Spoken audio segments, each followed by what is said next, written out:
महंगाई बड़ी ज़ोर की हो गई, गरीब आदमी की आजमाइश बढ़ गई। हमेशा महंगाई से गरीब लोग मुतासिर होते हैं। अमीरों की तो चीज़ें महंगी हो जाती हैं, वो तो सिंगल उन्होंने जमा की होती हैं, महंगी होती हैं तो डबल में बेचते हैं। गरीब पिसता है। लेकिन दुख की बात यह है कि हम एक दूसरे का साथ नहीं देते। मकरूज ज़हनी अजियत का शिकार है। 3 दिन है ना ईद के, तो एक जोड़े से भी गुजारे जा सकते हैं। हमने इस ईद पे कोशिश करनी है कि हमारी गली में, हमारे मोहल्ले में, हमारे दाएं बाएं थोड़ा सफ़र करें, बच्चों को देखें, सरकारी स्कूल से निकलते बच्चों को देखें, मसाजिद मदारस से निकलते बच्चों को देखें। हम ना एक एक दो दो का साथ दें। ये जितनी सियासी जमातें काम कर रही हैं, जिनकी हुकूमत थी, जिनकी है, पता नहीं कल किसकी आएगी। मैं तो ज़ाती तौर पर इनसे पूरा मायूस हूँ। मुझे तो नहीं लगता कि जितने लोग आज तक हुकूमत कर चुके हैं, बार बार आते हैं या पिछली हुकूमत गई है, इनके पास कोई प्लान ही नहीं है। ये तो बेचारे एक दूसरे की टांगें खींचने के अलावा ना कुछ कर सके हैं, ना उम्मीद है कुछ करेंगे। लेकिन गरीब की तकलीफ़ बढ़ गई है। मेरे पास 20 लोग आते हैं, आते तो वो दुआ का कहने हैं, आते तो सिर्फ ये बताने हैं कि इस मुश्किल में हूँ, दुआ करना। लेकिन दोस्तों, लोगों की बातें सुन के बड़ी तकलीफ़ होती है। हम क्या किसी की मदद कर सकते हैं? हमारे लिए तो मदारस चलाने मुश्किल हैं, लेकिन लोग अजियत का शिकार हैं। ज़हनी कर्ब के नीचे लोग आ गए। इतनी बड़ी अजियतें खड़ी कर दी गई हैं। थोड़ा थोड़ा देखो, 2 का खाना 3 भी तो खा ही सकते हैं ना, 3 का खाना 4 भी तो खा ही सकते हैं ना। मेरे महबूब ने हमें ये नहीं कहा था ज़्यादा गोश्त पकाना, बल्कि रसूल पाक ने तो रंग ही बड़ा सादा दिया है। करीम ने फरमाया, आयशा शोरबा ज़रा ज़्यादा कर लो, पड़ोसियों को भी सालन दे देंगे। थोड़ा शोरबा ज़्यादा कर लो, इसी को बढ़ा लो। थोड़ा शोरबा बढ़ा लें, थोड़ा थोड़ा एक दूसरे की मदद करें, दस्त शफकत रखें। गलियों में सुनसान लोग, अब तो लोग एक दूसरे से दुख भी नहीं कहते। वो कहते हैं देना किसी ने है कुछ नहीं, और तमाशा अलग से बन जाएगा। दोस्तों, हमने खुद एक दूसरे का हाथ बटाना है। जो लोग साहिब सरबत हैं, देखो, एक ही बाप की औलाद होती है, एक को अल्लाह बड़ा नवाज देता है, 2-3 कमज़ोर रह जाते हैं। उसको चाहिए वो दूसरों पे दस्ते शफकत रखे।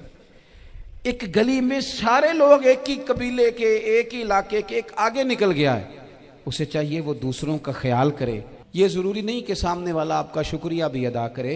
हज़रत आयशा सिद्दीक़ा रज़ी अल्लाह ताला अन्हा, अम्मा जी एक कनीज़ रखी हुई थी, हज़रत उस्मान गनी ने दी थी कि आपकी खिदमत करेंगी। तो वो कनीज़ कहती है कि अम्मा जी तो मेरी भी रोटियां पका देती थी, वो तो मेरे लिए भी खाने का एहतमाम कर देती थी। लेकिन कोई दरवाजे पे अगर मांगने आता तो हज़रत आयशा सिद्दीक़ा मुझे कहती इसे खैरात दे आओ। तो मैं कहती अम्मा जी ये काम तो लोग दौड़ के करते हैं और आप ये मुझे कह रही हैं मैं कर दूं? तो हज़रत आयशा फरमाती जब कोई बंदा किसी को देता है तो वो शुक्रिया अदा करता है।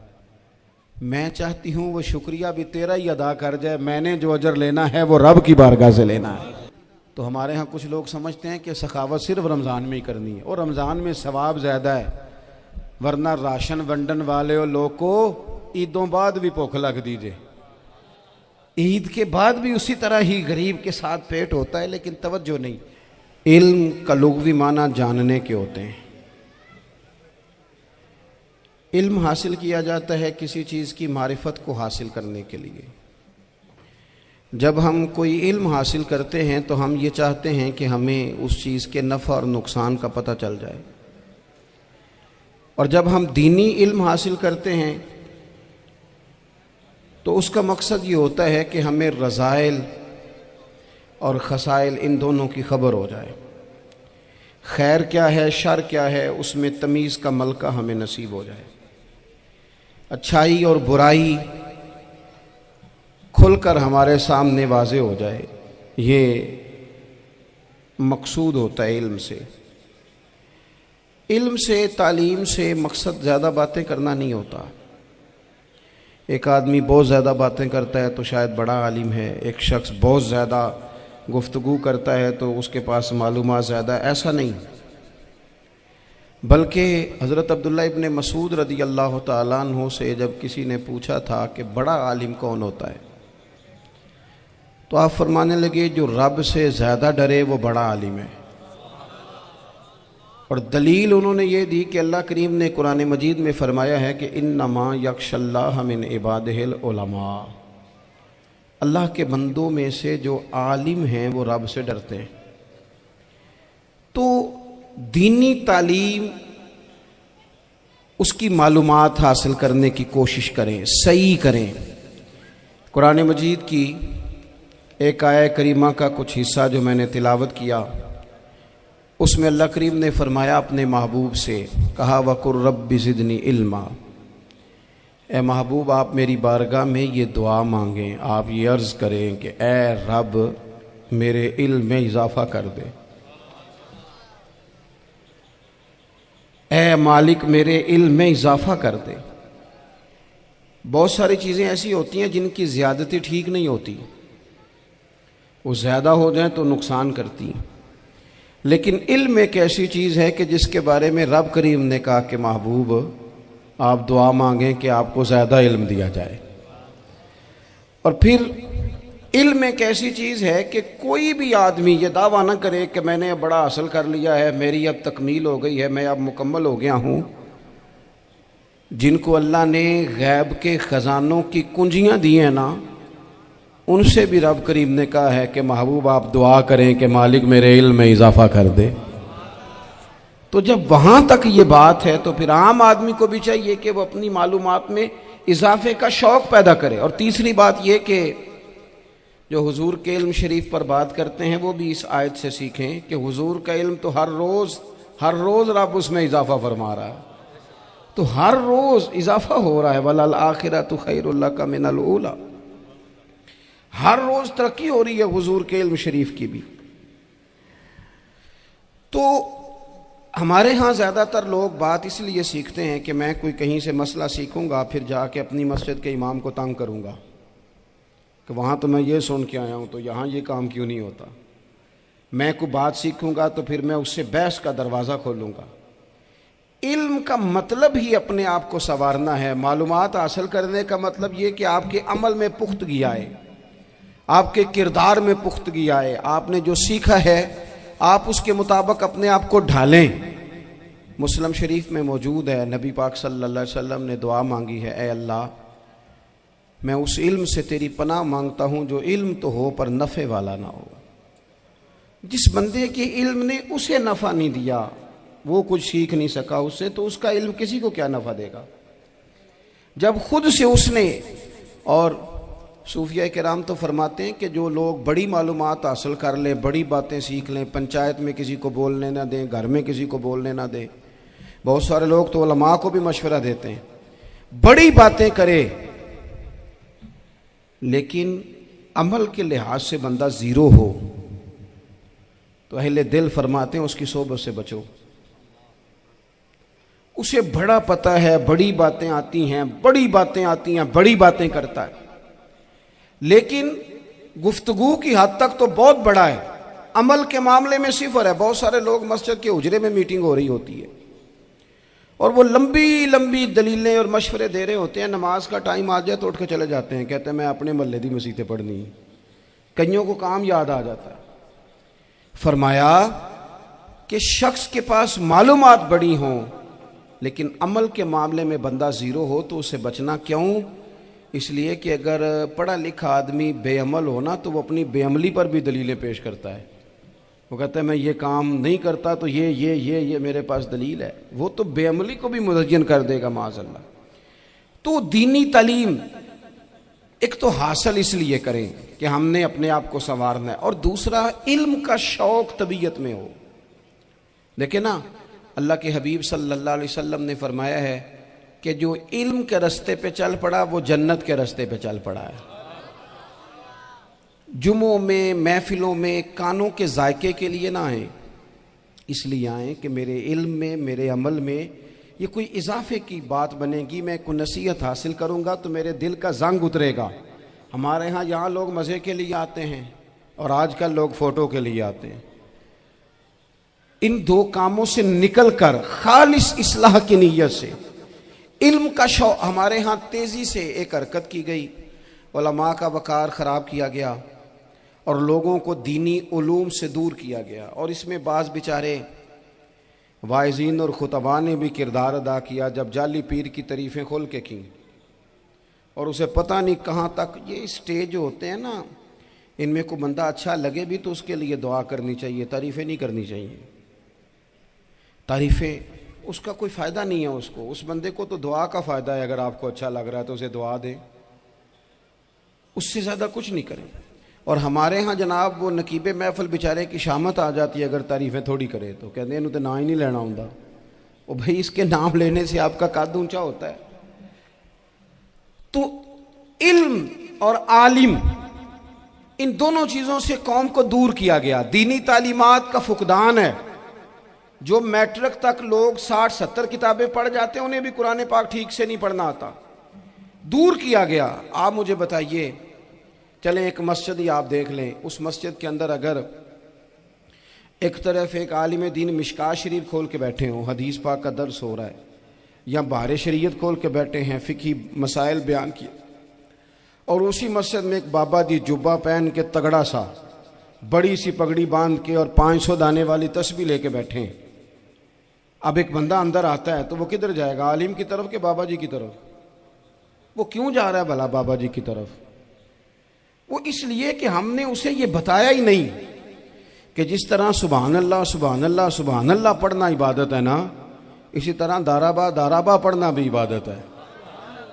उसे हमने बताया नहीं कि जब तक इल्म के रास्ते में रहना भी इबादत है, जब तक उसे ये समझ नहीं ना आएगी कि जिस तरह वज़ाइफ की किताब पढ़ना इबादत है, इसी तरह मिशकात शरीफ पढ़ना भी इबादत है, हदीस बुखारी का दर्स लेना भी इबादत है, मुस्लिम शरीफ की अहादीस पर अपने असातिज़ा से बैठकर दुरूस पाना भी इबादत। जब तक ये पूरा मिजाज देखे ना, नबी पाक सल्लल्लाहु अलैहि वसल्लम ने फरमाया रात की एक घड़ी भर दीन सीख लेना सारी रात नफल पढ़ने से बेहतर है। अब हमें समझना चाहिए कि किताब पढ़ के भी बंदा रब रसूल तक पहुंच सकता है। किताब व सुन्नत रास्ता आसान करते हैं, लेकिन हमारे यहाँ क्या मिजाज दिया गया है, बाबा जी के पास चलो, जरूर जाएं बाबा जी अगर नेक हैं तो मना कोई नहीं कर रहा, लेकिन जो सोच हमें हुजूर ने दी है हमने उसी की सोच के मुताबिक अपने मामलात को तरतीब देना है ना। अब एक बात मैंने आपसे पूछी और आपने कहा कौम सारी बाबा जी की तरफ जाएगी। हदीस पाक किस तरह है, अल्लाह के महबूब मस्जिद शरीफ में तशरीफ़ लाए, दोनों जानिब लोगों के हलके बने हुए हैं, लोग बैठे हुए हैं, एक हलके में लोग अल्लाह की याद कर रहे हैं, जिक्र हो रहा है, एक हलके में बैठ के एक आलिम किताब व सुन्नत का दर्स दे रहे हैं, एक सिहाबी और बाकी सुन रहे हैं। खास तवज्जो करें नौजवान मेरी बात पर, रसूल करीम सल्लल्लाहु अलैहि वसल्लम दोनों के बीच खड़े हो गए और करीम ने फरमाया दोनों महफिलें खैर की हैं, दोनों ही हलके खैर के हैं। और फिर हुजूर फरमाने लगे मुझे चूंकि रब ने उस्ताद बना के भेजा है, मैं चूंकि मुअल्लिम बन के आया हूं, यतलु अलैकुम आयातिना व युज़क्कीकुम, मैं चूंकि किताब व सुन्नत की तालीम के लिए आया हूं। ये लफ्ज़ कहते कहते हुजूर उस जमात में बैठ गए जो दीन पढ़ और पढ़ा रही थी। हुजूर वहां बैठे जहां बात दीन की हो रही, जहां लोगों को अल्लाह रसूल की बात बताई जा रही। तो जुमे में वक्त पे आएं, अपनी दीनी मालूमात मजबूत करें और अपने लिए मजबूत करें। मैं आपको बड़े दर्द से ये बात अर्ज करता हूं, अगर दिन में 100 लोग मसला पूछते हैं ना शरीयत का, तो उनमें 95 लोग वो होते हैं जो तलाक का मसला पूछते हैं। वालिद साहब ने, बेटी के वालिद साहब ने 2 महीने पहले ऑर्डर दिया होता है फर्नीचर का। बेटे की शादी हो तो महीना पहले शेरवानी वाले को भी कहना पड़ता है, गाड़ियां बुक करानी पड़ती हैं, मैरिज हॉल बुक, ये सारे लवाजमात हम करते हैं। सारा कुछ किया, गाड़ी से घर बसना है, मैरिज हॉल से बसना है, फर्नीचर से बसना है, हमने सारा कुछ उनको बताया। लेकिन काश 2 घंटे बच्ची किसी मुअल्लिमा के पास जाती, बच्चा किसी उस्ताद के पास जाता, निकाह तलाक के मसले भी सीखते। मैं दावे से कहता हूं अगर हमें पता चल जाए कि 3 तलाकें इकट्ठी नहीं देनी चाहिए, क्योंकि दे दें तो हो जाती हैं, अगर हमें समझ आ जाए कि नहीं देनी चाहिए, ये मसला बयान हो, और ये वाले मसले हम महफिलों में भी नहीं बयान कर सकते, इसलिए कि लोग कहेंगे मसला तो वो बयान करेंगे जिस पे नारे लगेंगे। आप कौम को ये क्या बता रहे हैं, ये तो छोटा आलिम बताता है माज़अल्लाह इस तरह की बातें, तो बड़ी बड़ी को नुक्ते की बात बताएं। वो जिस तरह हमारे यहाँ वो 1 घंटा पहले नहीं कहते तगड़े हो जो मैं जुमला देने लगा, वो पता नहीं जुमला आ रहा है कि एटम बम आ रहा है, तैयार हो जाओ, जो मेरा जुमला ज़ाया ना करना, इधर भाग के चला गया उधर भाग के आ जाओ, अल्लाह जाने। वो जिस तरह कभी लगता है ना पटारी से अल्लाह जाने क्या निकलेगा, मैं जुमला देने लगा हूं। तो मैं कहता हूं तू आराम से बैठ के भी जुमला दे दे, तेरे जुमले से क्या निकलेगा। और तू जुमला ना दे, हमें कोई आयत दे, तू जुमला छोड़ हमें कोई हदीस पाक सुना। यानी हर नकीब, हर खतीब, हर नात खा उठ के कहता है सारा कुरान ही हुजूर की तारीफ है। और भाई अगर सारा कुरान हुजूर की तारीफ है तो चंद आयतें पढ़ दे फिर तू भी। तूने पढ़ी तो एक भी नहीं और तू कहता जा रहा है सारा कुरान ही हुजूर की तारीफ है। ये वाली तारीफ भी तो सुनाना कौम को, जो ये बच्चे इनके उस्ताद इन्हें सिखा रहे हैं और ये सीख रहे हैं, इस तरफ भी तो सफर करें। तो मेरे अजीज, अगर लोगों को मसाइल का पता चले तो सैकड़ों घर बच जाएं तबाह होने से, बड़े बड़े घर बच जाएं, लेकिन मसाइल नहीं आते। मेरे पास मसला पूछने के लिए कुछ लोग आ गए तो 4-5 साल का बच्चा भी था जिसके वालिद ने गुस्से में अपनी बीवी को 3 तलाकें दी थी। तो छोटा सा बच्चा, कपड़े भी फटे पुराने, और हालत बता रही थी कि गरीबी है। तो जब मैंने मसला बताया कि 3 तलाकें हो गई हैं तो वापस जाने लगे, तो बच्चा मुझसे कहता है, देहाती आदमी तो कहने लगा, मौलवी साहब मेरी अम्मा ते नानी कहनी असन पूछ के आई आप कि हुण असीं लहदा ही रहना है। तो उस बच्चे की नौनिहाल की वो कैफियत देखी तो मैं रो पड़ा। मैंने कहा यार ये बच्चा बेचारा माँ बाप के होते हुए ये यतीमों जैसी ज़िंदगी गुजारेगा क्योंकि बाप ने तलाक दे दी। किस तरह मसाइल नहीं बताए लोगों को, तालीम से आगाही नहीं किया।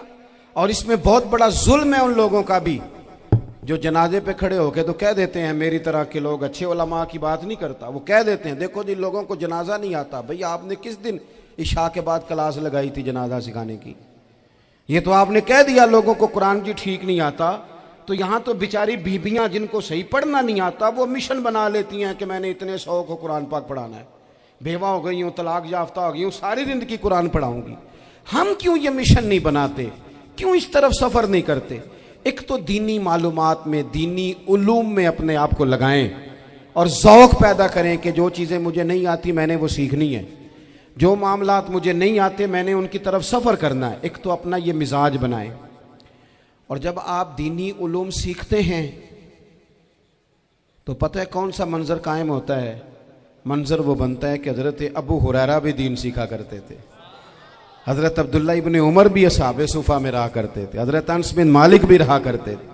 और ऐसा मंजर बनता है कि हज़रत सैयदा खतीजतुल कुबरा रज़ी अल्लाह तआला अन्हा फरमाती हैं, सैयदा फातिमा हुजूर की गोद में बैठी होती थी और नबी पाक से बातें पूछती थी और हुजूर उन्हें बता रहे होते थे।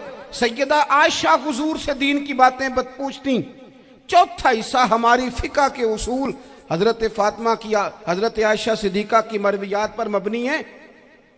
अगर हमारी बच्चियां छोड़ दें डाइजेस्ट पढ़ना, छोड़ दें इधर उधर की मूवी देखना और वो किताबों सुन्नत पर आ जाएं, तो बहुत सारे मसाइल ऐसे हैं जो उलझने से पहले ही सुलझे हुए हों। दीनी तालीम का मिजाज और ज़ौक़। और दूसरी आयत करीमा मैंने तिलावत की, अल्लाह करीम ने कुरान मजीद में फरमाया, या अय्युहल्लज़ीना आमनू कू अनफुसकुम व अहलीकुम नारा, ऐ ईमान वालों खुद भी दोज़ख की आग से बचो और अपने घर वालों को भी बचाओ। ओ वालिद, वो माँ जो बच्चों को भूख से बचाने के लिए मेहनत करती है, उनको मायूसी से बहुत सारे माँ बाप ऐसे होते हैं जिनके पास कपड़े लेने के पैसे नहीं होते ईद पे। क्यों? अजान शुरू होगी जी। अजीज़ भाई, जिस तरह हम अपने बच्चों को देखें, बहुत सारे माँ बाप के पास गुंजाइश नहीं होती, लेकिन इस नीयत से कि बच्चों के दिल टूट जाएंगे, ईद पे कैसे गुजारा करेंगे, मुश्किल से भी कपड़े ख़रीद के देते। इस तरह हम अपने बच्चों को भूख से, प्यास से, मायूसी से बचाते हैं। इस तरह हमारे रब ने हमारे ज़िम्मे लगाया है कि तुम अपने बच्चों को कोशिश करो दोज़ख की आग से बचाने की। हज़रत उमर फ़ारूक रज़ी अल्लाह तआला अन्हु ने अर्ज़ किया था, या रसूल अल्लाह सल्लल्लाहु तआला अलैहि वसल्लम, इस आया करीमा का माना क्या है? तो महबूब करीम अलैहिस्सलाम ने फरमाया, उमर, जिन चीज़ों का अल्लाह तुम्हें हुक्म देता है तुम अपने घर वालों को उन चीज़ों का हुक्म दो।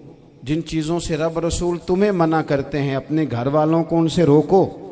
अपने घर के अंदर निफाज़े दीन करने की कोशिश करो।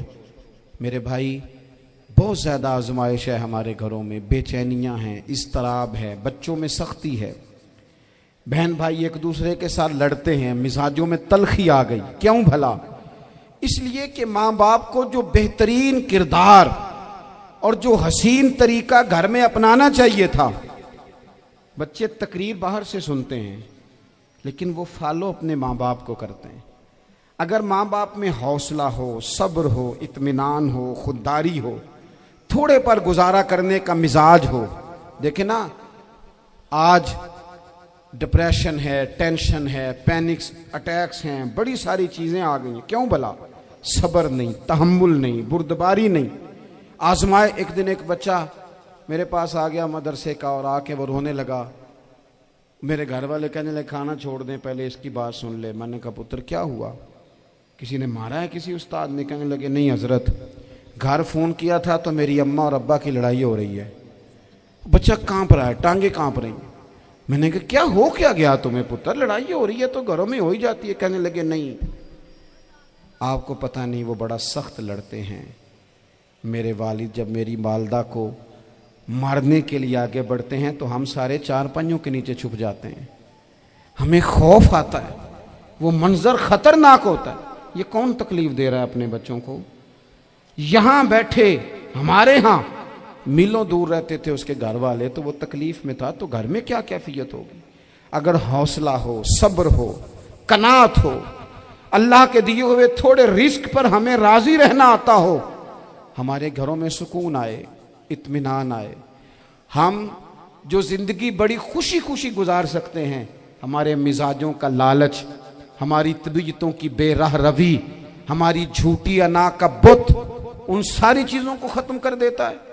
अपनी जिंदगी के अंदर अगर हम वो किरदार अपने बच्चों को दें, जिस किरदार में मोबाइल भी हो, जिसमें गाड़ी भी हो, जिसमें पैसे भी ला के अब्बा दराज में रखता हो, लेकिन वालिद का घर में मुसल्ला भी मौजूद हो, उसकी कोई तस्वीर भी हो, वो ये भी कहता हो कि खुदा ने अपने फजल से आज 5,000 दिया है तो इसमें 1,000 गरीबों का भी है, इसमें थोड़ा सा मैंने अल्लाह की रिजा के लिए भी रखा है। अगर कोई मुश्किल आ जाए तो वो बाप और माँ को सब्र करता हुआ देखते हो। अगर एक बाप कर बात करे तो दूसरा बर्दाश्त करता हो। खुदारा अपनी औलादों को इस अजियत का शिकार न करो। अपने घरों के अंदर वो खुददारी, वो प्यार, वो वकार, वो मोहब्बत, वो अंदाज।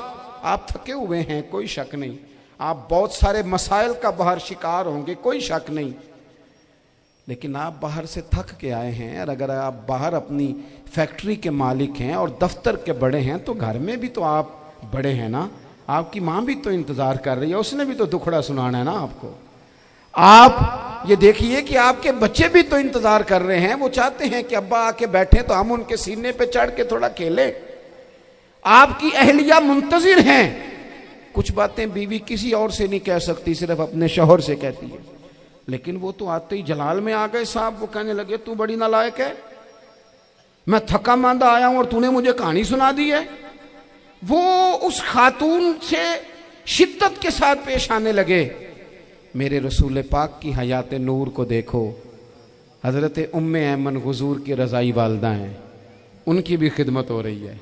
हज़रत हलीमा सादी आ रही हैं तो खिदमत हो रही है। हज़रत अब्बास हुजूर के चचा हैं तो करीम फरमाते हैं मेरे चचा हैं बाप की जगह पे। हुजूर दोस्त अहबाब सहाबा गुलामों सब के साथ प्यार कर रहे हैं। 9 अज़वाजे मुतहरात हैं घर के अंदर।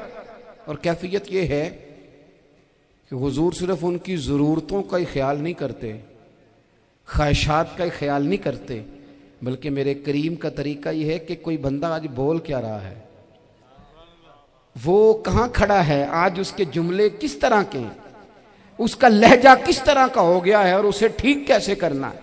महबूब इसका ख्याल फरमाते, तवज्जो करते। मैं कहता हूं कि हम सबको शौक आया है आराम करने का। मैं सुबह 11 बजे से पहले अपने घर से निकल आया था और ये वक्त आ गया है और रात को खुदा जाने किस वक्त घर पहुंचना है। कई दफ़ा कैफियत ये होती है कि गाड़ी से उतरते हैं तो फिर दिल करता है कि कोई उठा के चलाए ना कभी।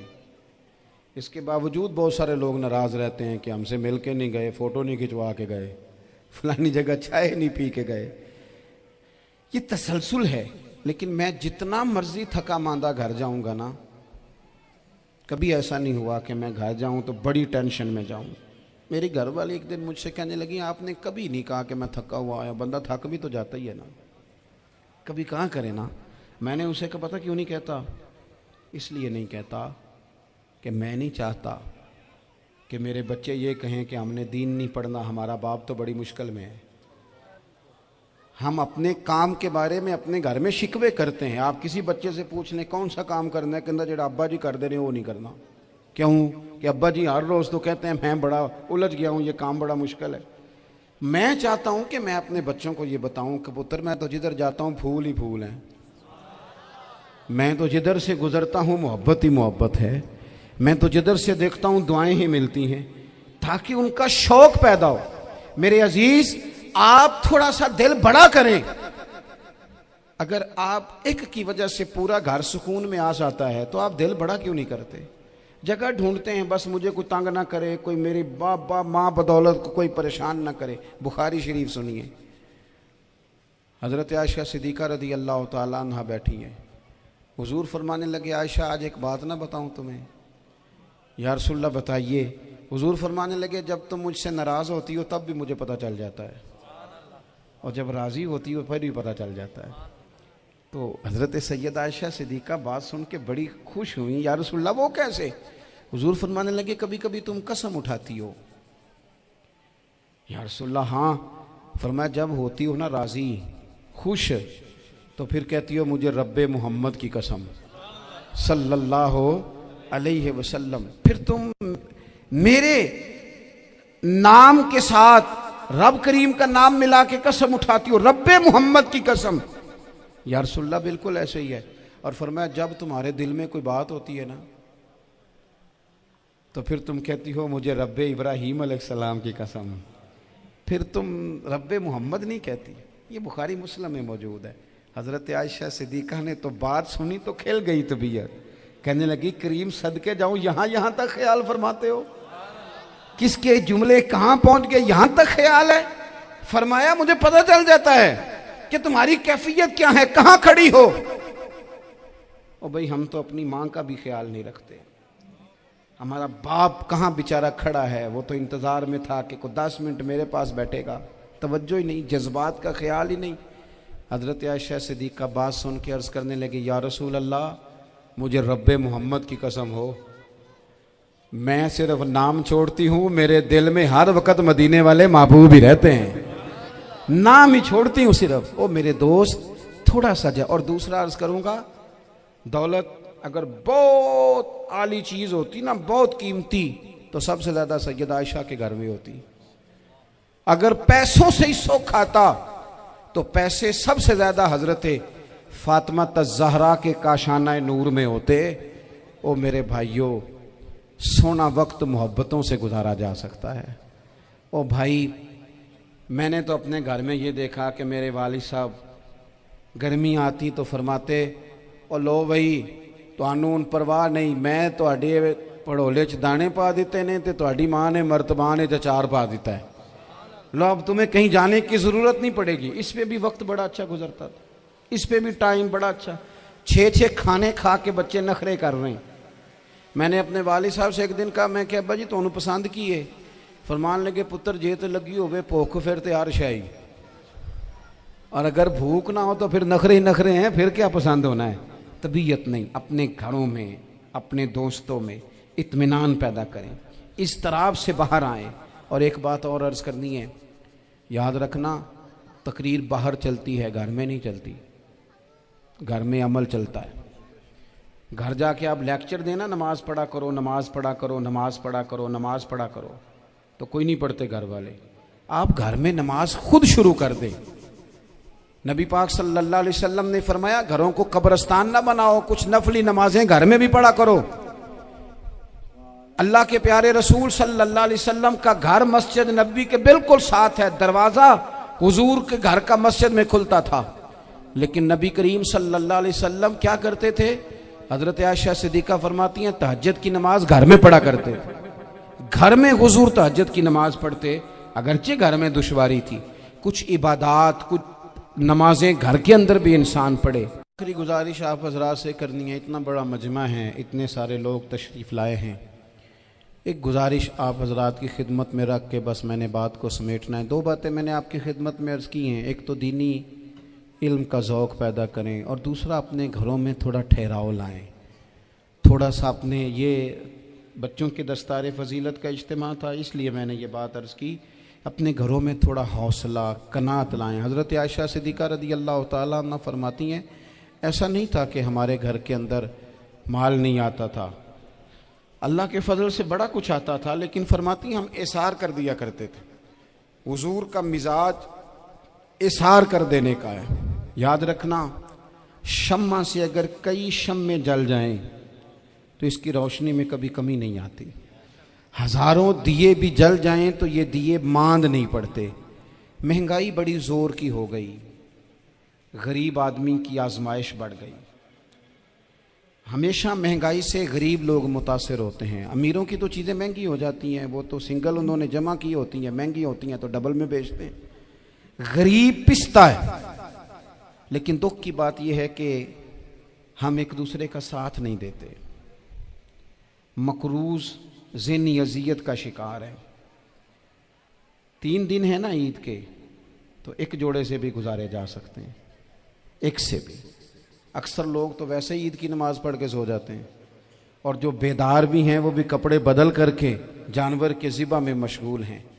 हमने इस ईद पे कोशिश करनी है कि हमारी गली में, हमारे मोहल्ले में, हमारे दाएं बाएं थोड़ा सफ़र करें, बच्चों को देखें, सरकारी स्कूल से निकलते बच्चों को देखें, मसाजिद मदारस से निकलते बच्चों को देखें। हम ना एक एक दो दो का साथ दें। ये जितनी सियासी जमातें काम कर रही हैं, जिनकी हुकूमत थी, जिनकी है, पता नहीं कल किसकी आएगी, मैं तो ज़ाती तौर पर इनसे पूरा मायूस हूँ। मुझे तो नहीं लगता कि जितने लोग आज तक हुकूमत कर चुके हैं, बार बार आते हैं या पिछली हुकूमत गई है, इनके पास कोई प्लान ही नहीं है। ये तो बेचारे एक दूसरे की टांगें खींचने के अलावा ना कुछ कर सके हैं, ना उम्मीद है कुछ करेंगे। लेकिन गरीब की तकलीफ़ बढ़ गई है। मेरे पास 20 लोग आते हैं, आते तो वो दुआ का कहने हैं, आते तो सिर्फ ये बताने हैं कि इस मुश्किल में हूँ, दुआ करना। लेकिन दोस्तों, लोगों की बातें सुन के बड़ी तकलीफ़ होती है। हम क्या किसी की मदद कर सकते हैं? हमारे लिए तो मदारस चलाने मुश्किल हैं, लेकिन लोग अज़ियत का शिकार हैं।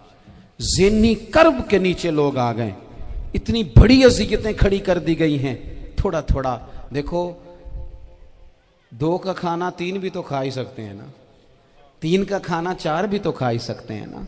मेरे महबूब ने हमें ये नहीं कहा था ज़्यादा गोश्त पकाना, बल्कि रसूल पाक ने तो रंग ही बड़ा सादा दिया है। करीम ने फरमाया, आयशा शोरबा ज़रा ज़्यादा कर लो, पड़ोसियों को भी सालन दे देंगे। थोड़ा शोरबा ज़्यादा कर लो, इसी को बढ़ा लो, थोड़ा शोरबा बढ़ा लें, थोड़ा थोड़ा एक दूसरे की मदद करें, दस्ते शफकत रखें। गलियों में सुनसान लोग, अब तो लोग एक दूसरे से दुख भी नहीं कहते, वो कहते हैं देना किसी ने है कुछ नहीं, और तमाशा अलग से बन जाएगा। दोस्तों, हमने खुद एक दूसरे का हाथ बटाना है।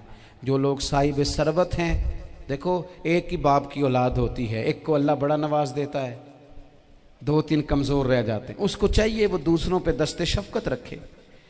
एक गली में सारे लोग एक ही कबीले के, एक ही इलाके के, एक आगे निकल गया है, उसे चाहिए वो दूसरों का ख्याल करे। अजीज़ भाइयों, हमने इस कमर तोड़ महंगाई के दौर में, मैंने जुमे में अमीर लोगों से कहा था कि कुर्बानियाँ करनी तो है ही, तो तुम तो सारा साल गोश्त खाते हो। क्या आपको बताऊं कि हम उस वतन में रहते हैं जहां फ्रिज और फ्रीज़र बड़ी से पहले ज़्यादा बिकते हैं। फ्रिज नहीं ले आओ, बड़ी ले आओ, चूँकि गोश्त सेव करना है, सारा साल भी तो मिलता है ना अमीरों। मैंने तो कहा था उस गांव में ले जाओ जहां कुर्बानी कोई नहीं कर रहा, ज़िबाई वहां जाके कर लो। थोड़ी सी गुंजाइश बनाएं अपने दिलों में। ये ज़रूरी नहीं कि सामने वाला आपका शुक्रिया भी अदा करे। हज़रत आयशा सिद्दीक़ा रज़ी अल्लाह तआला अन्हा, अम्मा जी एक कनीज़ रखी हुई थी, हज़रत उस्मान गनी ने दी थी कि आपकी खिदमत करेंगी, तो वो कनीज़ कहती है कि अम्मा जी तो मेरी भी रोटियां पका देती थी, वो तो मेरे लिए भी खाने का एहतमाम कर देती थी, लेकिन कोई दरवाजे पे अगर मांगने आता तो हज़रत आयशा सिद्दीक़ा मुझे कहती इसे खैरात दे आओ। तो मैं कहती अम्मा जी ये काम तो लोग दौड़ के करते हैं और आप ये मुझे कह रही है मैं कर दूं। तो हज़रत आयशा फरमाती जब कोई बंदा किसी को देता है तो वो शुक्रिया अदा करता है।